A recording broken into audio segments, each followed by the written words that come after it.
Part 4. The Pettigrew-Trimble Attack. This map shows the center of the battlefield around 9 in the morning. The 3 divisions in Longstreet's corps here, Hill's corps is here. And on the Union side, 2 divisions from 2nd Corps are here. Gibbon's division with 3 brigades south of the angle and 2 brigades from Hayes's division north of the angle. So how did it happen that Generals Lee and Longstreet agreed on the attack that we now call Pickett's Charge? A lot has been written about this, but let's turn to General Longstreet's version of the story, a single paragraph from his official report submitted on July 27, and it can be seen today in a publication titled The Official Records of the Union and Confederate Armies, and copies are available on the web if you want to look it up. Longstreet begins by talking about his plan for attacking around the south end of the Union line. And I assume he wanted to get into the Union rear and to threaten their supply line on Baltimore Pike, and he's talking about passing around Little Round Top. 2 sentences. Arrangements were made for renewing the attack by my right, with a view to pass around the hill occupied by the enemy on his left, and to gain it by flank and reverse attack. This would have been a slow process, probably, but I think not very difficult, unquote. But then, as Longstreet describes it, General Lee rides up and overrules him, and calls for an attack instead on the Union center. A few moments after my orders for the execution of this plan were given, the commanding general joined me and ordered a column of attack to be formed of Pickett's, Heath's, and part of Pender's divisions. The assault to be made directly at the enemy's main position, the Cemetery Hill, unquote. And Longstreet then finished with a final sentence where he pointed out the problems. The distance to be passed over under the fire of the enemy's batteries and in plain view seemed too great to ensure great results, particularly as 2/3 of the troops to be engaged in the assault had been in a severe battle 2 days previous, Pickett's division alone being fresh. So there you have it. Longstreet had a different attack in mind, but was overruled and told to make an attack that he had little faith in. To quote Longstreet, the difficulties seemed too great to ensure great results, unquote. The plan was to attack this point. The attacking troops, as General Longstreet just described, were Heath's division, now commanded by General Pettigrew, plus 2 brigades from Pender's division, now commanded by General Trimble, in the left wing, and Pickett's division on the right. And here's the way the numbers look for the attacking force. This pie chart shows you the totals for each of the 3 divisions. And the numbers I use here are from Philip Lano's book, Gettysburg Campaign Atlas. Pettigrew and Trimble were the left wing, Pickett the right wing. The numbers you see here might mislead you into thinking that Pettigrew's wing was the stronger force, but Pickett's men were fresh, and led by men they knew and trusted. And it seems from the results that Pickett's wing, numerically smaller, was the stronger of the 2. In a very simplified way, here's how the attack worked out. Pickett on the right, Trimble and Pettigrew on the left. Attack Hayes's and Gibbon's divisions in the Union center. The attack faces some problems. Longstreet listed 2 problems in his report. He said the target was well defended with open ground in the front, and the force was not strong enough. There were other problems that will come up later, and Stephen Sears in his book Gettysburg listed 5. The starting line and target line were not parallel and required constant adjustments under fire to square up. The 2 wings did not start together in space or in time. The fences on Emmitsburg Road, they were intact and a barrier on Pettigrew's front because they were behind the Union skirmish line. Disruptions caused by the Cadore and Bliss farmsteads here. And last, Sears calls out what he thought was the largest complexity, funneling the 1.5-mile-wide force into a narrower striking force to storm the ridge. And remember that Longstreet mentioned in his report, quoted earlier, that 2/3 of the troops to be engaged in the assault had been in a severe battle 2 days previous, unquote. And here's 2 examples to show how bad the problem was. First, General Lee is famously quoted when he inspected the attacking formation as objecting to the presence of so many wounded men in Lawrence's brigade. And second, Earl Hess in his book Pickett's Charge and Bradley Gottfried in his book Brigades of Gettysburg both described talk between General Pickett and Lieutenant Colonel Gordon of the 34th North Carolina from Lawrence's brigade. Hess says that Colonel Gordon was a former officer in the British Royal Marines and that Pickett and Gordon met when they were both serving on San Juan Island, at that time in the Washington Territory. This must have been during the Pig War in 1859. I'm not kidding, look it up. And Pickett apparently visited Colonel Gordon at Gettysburg on the morning of July 3, and Gordon learned that they would join the attack and reacted this way. And I'm quoting from Gottfried's book. Pickett, my men are not going up today. Pickett told him he must take the men back into battle. But Gordon simply shook his head, saying that for the last day or two they have lost heavily under infantry fire and are very sore, and they will not go up today. Unquote.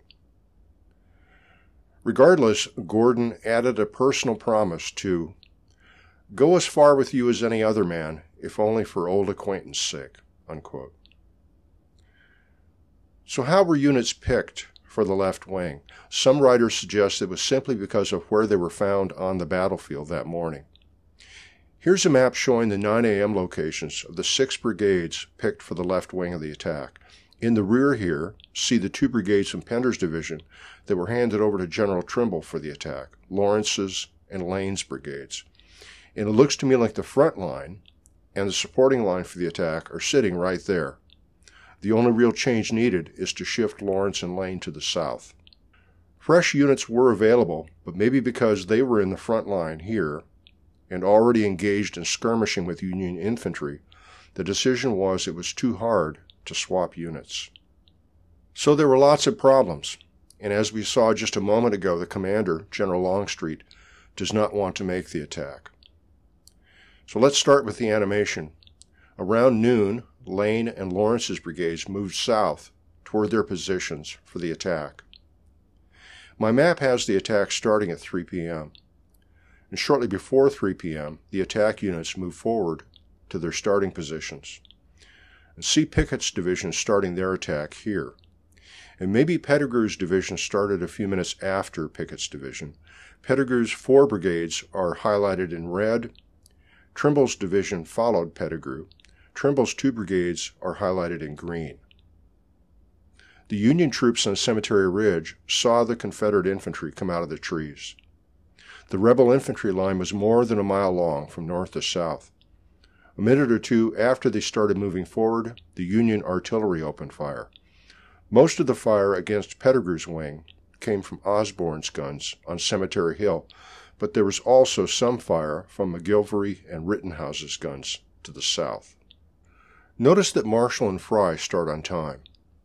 Nobody seems to know why. Davis's brigade was a few minutes late, and Brockenbrough's brigade was suffering from problems with their commanding officer, and they started a few minutes later than that.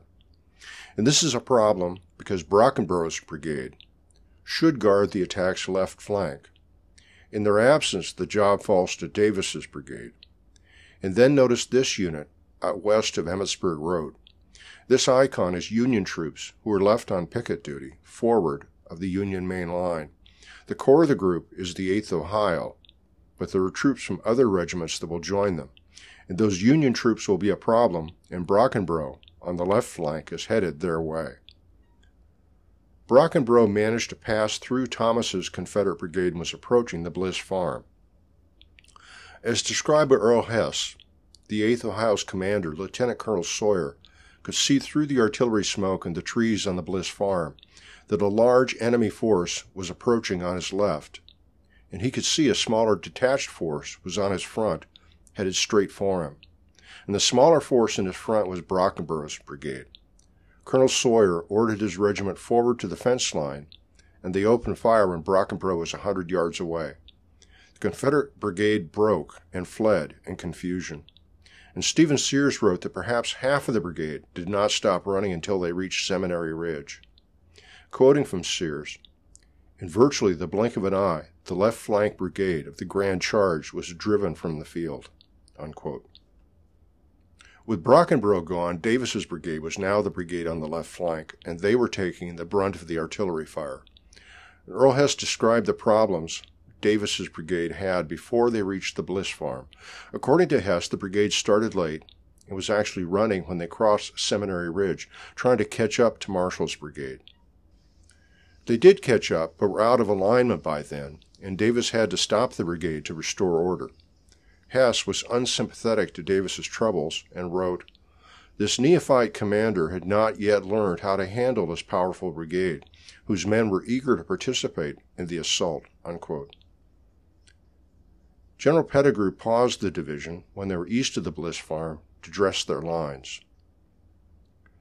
Let's take a look at an elevation profile from Google Earth. It follows a line from west to east across the Bliss farm to the angle.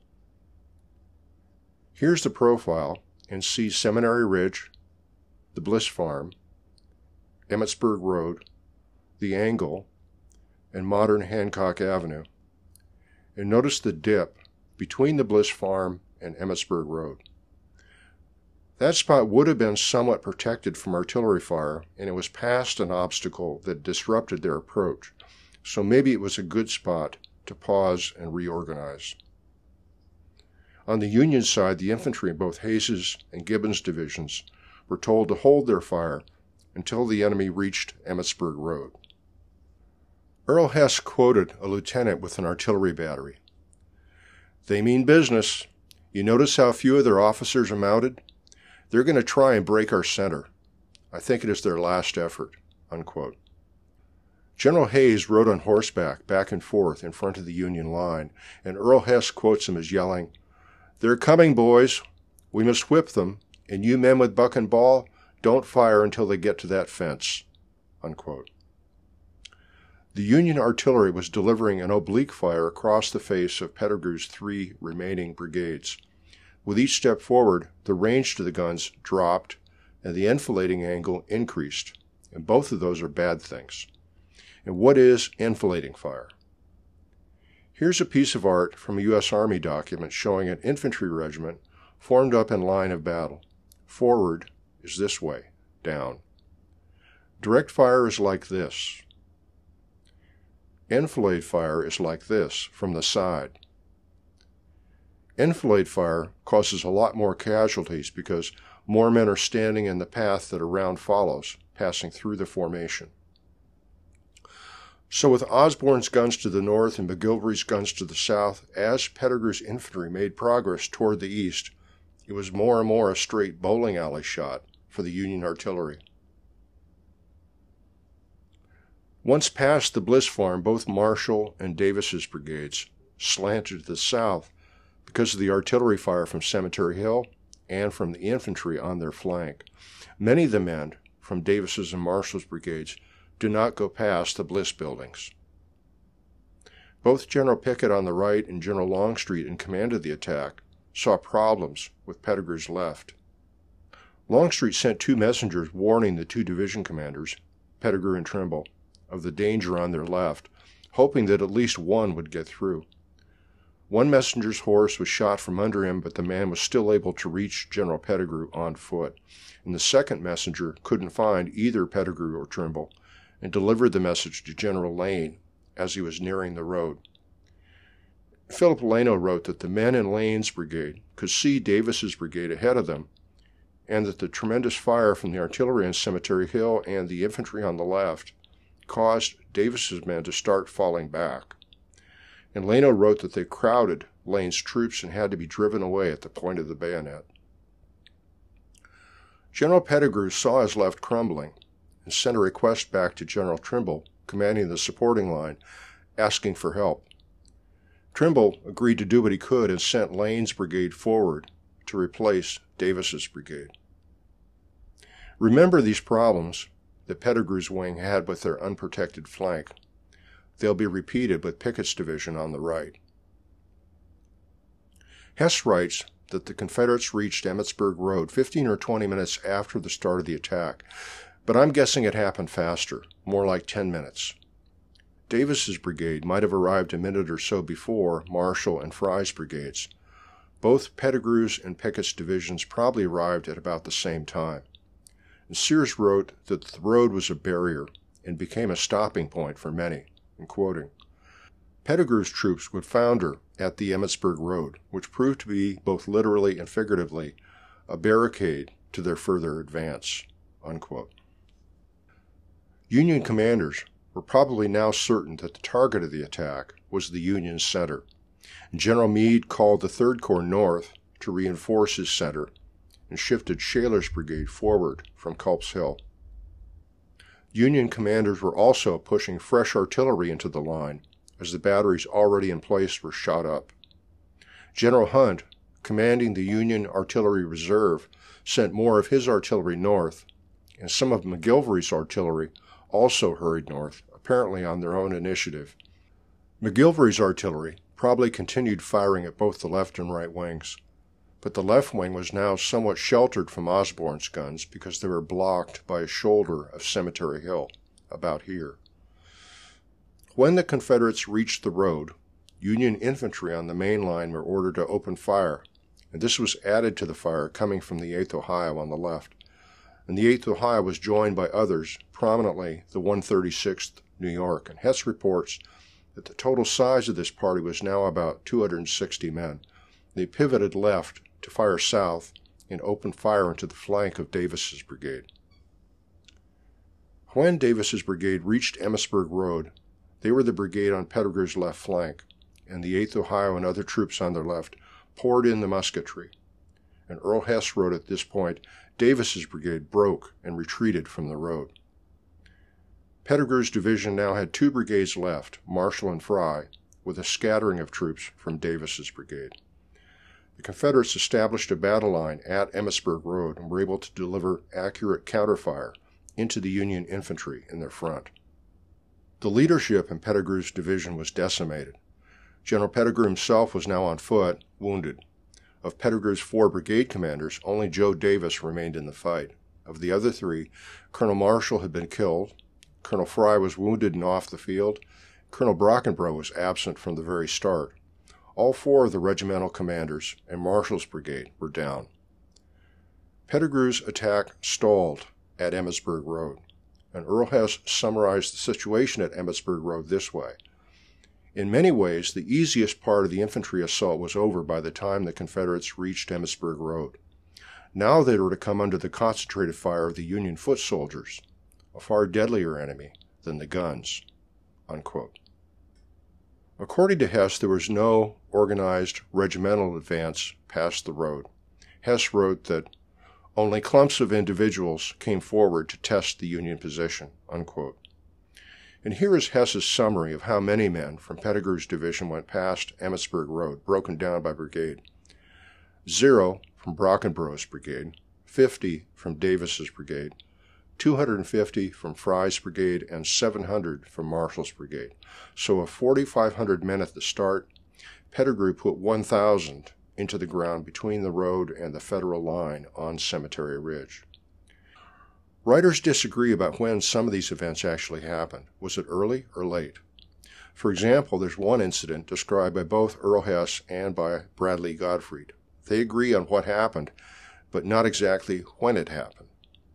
Both writers describe how General Lane's horse was shot from under him, apparently by the Union infantry on their left flank. And General Lane picked himself up and ordered the regiment on his left flank, the 33rd North Carolina, to turn to the left to confront the 8th Ohio and the other skirmishers on that flank. Both writers describe Colonel Avery, the regiment's commander, shouting back, "My God, General, do you intend rushing your men into such a place unsupported when the troops on the right are falling back?" Unquote. Both writers agree that General Lane heard Colonel Avery and then ordered the brigade to retreat.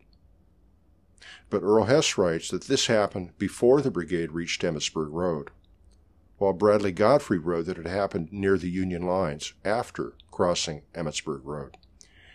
And I don't think we'll ever know. My map shows Fry, Marshall, Lane, and Lawrence's brigades all making it past Emmitsburg Road. Groups of men from those brigades might have made it to the Union lines, but the numbers were small. Earlier, I read out Hess's estimates on how many troops went past the road. And here are Hess's estimates on how close these men got to the Union lines. 3 brigades, Marshall's, Fry's, and Davis's brigades, all managed to put troops close to the Union lines. Some troops from Davis's brigade made it to within 100 yards of the stone fence. Some of Marshall's brigade continued to within 12 to 15 yards of the stone fence. And possibly 50 of Fry's men joined Garnett's brigade at the angle.